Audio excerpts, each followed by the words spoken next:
Station আছে এখন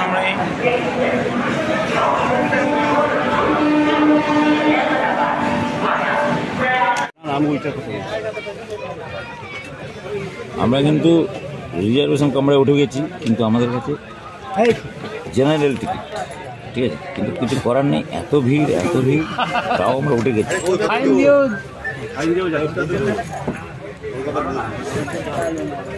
এত ভিড় করার নেই। আমরা একটা ব্যানার স্টেশন এখনই ছাড়লো,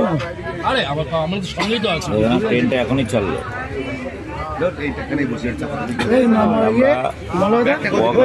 যাবো, কোনো অসুবিধা নেই। এখনো পর্যন্ত জার্নিংটা ঠিক আছে, কিন্তু আগামী সময় দেখা যায় কি হয়।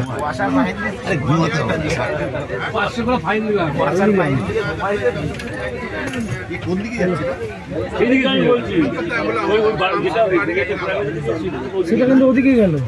হ্যাঁ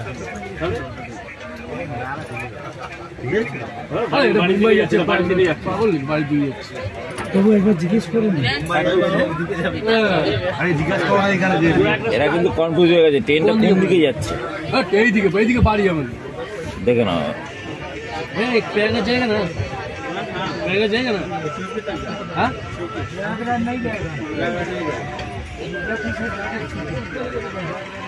হ্যাঁ দেখেছিস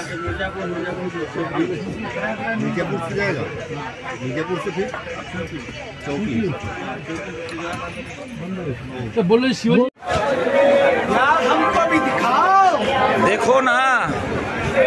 হ্যালো বন্ধুরা, আমরা চুকিতে নেমে গেছি। এই স্টেশনের নাম হচ্ছে চুকি।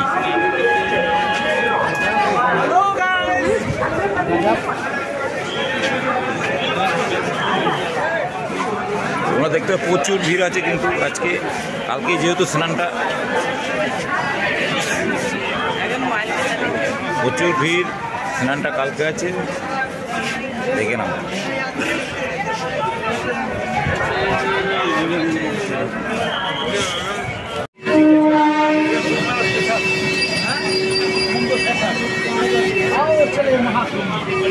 এটা তো লোকাল ট্রেন।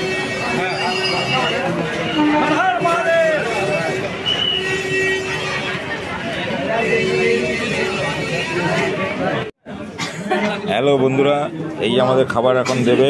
এই খাবারের ডাল সবজি মিলিয়ে 80 টাকা নেবে। এটা হচ্ছে 80 টাকা নেবে, দেখতে পাচ্ছ তোমরা, 80 টাকা নেবে এটা। সবাই খেতে বসেছে। আর উড়ে যাস না রে। এই প্লেটে ভাত দেবে, তার দাম হচ্ছে 80 টাকা। ভাত থাকবে, সবজি থাকবে, সবের তরকারি, ডাল, 80 টাকা।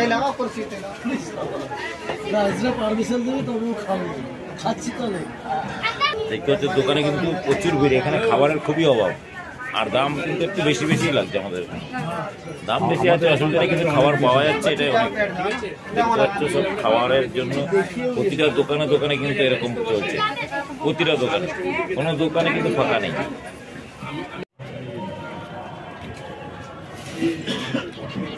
খাবার আর দেখাস না, 80 টাকা দাম এটার, বুঝলে? এই প্লেটটার দাম হচ্ছে 80 টাকা। কেন, ভালোই তো, হ্যাঁ সস্তা তো।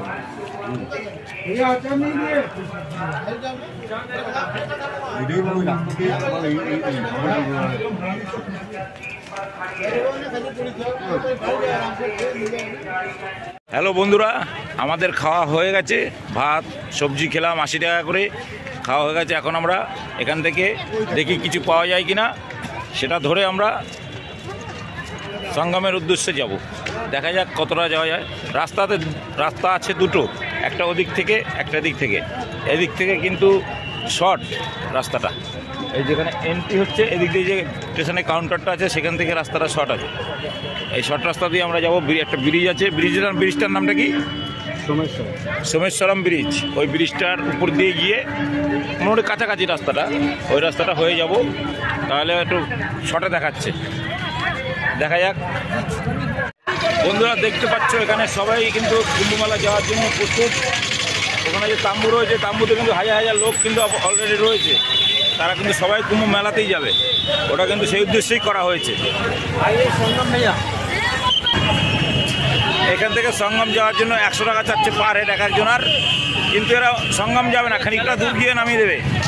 যেটা বুঝলাম কথাবার্তা শুনে, বেশি দূর যাবে না, হয়তো 2-3 কিলোমিটার যাবে, গিয়ে নামিয়ে দেবে, তারপরে আর গাড়ি ঘোড়া চলবে না, সেরকম একটা সিস্টেম এদেরকে। এরাও কিন্তু সেরকম ধরনেরই চলছে, বলছে এক জায়গায় নামাবে আর এক জায়গায়, এরকম একটা সিস্টেমে চলছে। কিন্তু আমরা সঠিক জানি না সঠিক কোন জায়গাটা ওটা, দেখা যাক কী হয়। টোটোওয়ালারা চাচ্ছে 100 টাকা করে যে জায়গাটা যাবো আরএল ঘাট, আর এই অটোওয়ালা চাচ্ছে 50 টাকা করে এক একজনের জনপ্রতি, 50 টাকা করে। ওখান থেকে মিনিমাম 4-5 কিলোমিটার হেঁটে যেতে হবে, তারপরে গিয়ে পড়বে গিয়ে আপনার ওই ঘাট, সঙ্গম ঘাট, যেখানে আমরা স্নান করবো। এই দাদাও কিন্তু বাইক চালাও না, বাইক है आपका? हाँ, ये दादा बाइक सवारी सबको लेके কিন্তু जाता है ওপার, সবাইকে নিয়ে ওখানে গিয়ে ছেড়ে যে स्नान করার জন্য जाता है। पुण्य का काम करता है ये लोग, पैसा तो जरूर देना पड़ता है, लेकिन पुण्य का काम भी है। Thank you. আমরা এই টোটো করে যাচ্ছি, অটো করে যাচ্ছি 50 টাকা করে এক একজন, 50 টাকা করে। आरएल घाट तक छोड़ देगा हमको, ठीक है। আমরা কিন্তু সঙ্গমের উদ্দেশ্যে রওনা দিয়ে দিয়েছি। কালকে করবো স্নান, আজকে কি ওখানে থাকবো আকাশের নিচে তাঁবু পেতে, ঠিক আছে। যেমন খুশি তেমন যাও, শুধু সঙ্গম গিয়ে স্নান করে নাও, যেমন খুশি মার্কা। দেখো আমাদের এটা কিন্তু সবই আমাদের লোক। 50 টাকা করে টোটোওয়ালারা চাচ্ছিল 100 টাকা করে, সেখানে অটো দাদা পাইলেও বললো 50 টাকা করে দাও, আমরা পৌঁছিয়ে দেবো। যাই পৌঁছিয়ে দিচ্ছে, জায়গা কিন্তু আমরা চিনি না, কিন্তু ওনার উপরে ভরসা করে যাচ্ছি। এখানে না হবে ওখান থেকে হাঁটা শুরু করতে হবে, এমনই পরিস্থিতি আমাদের।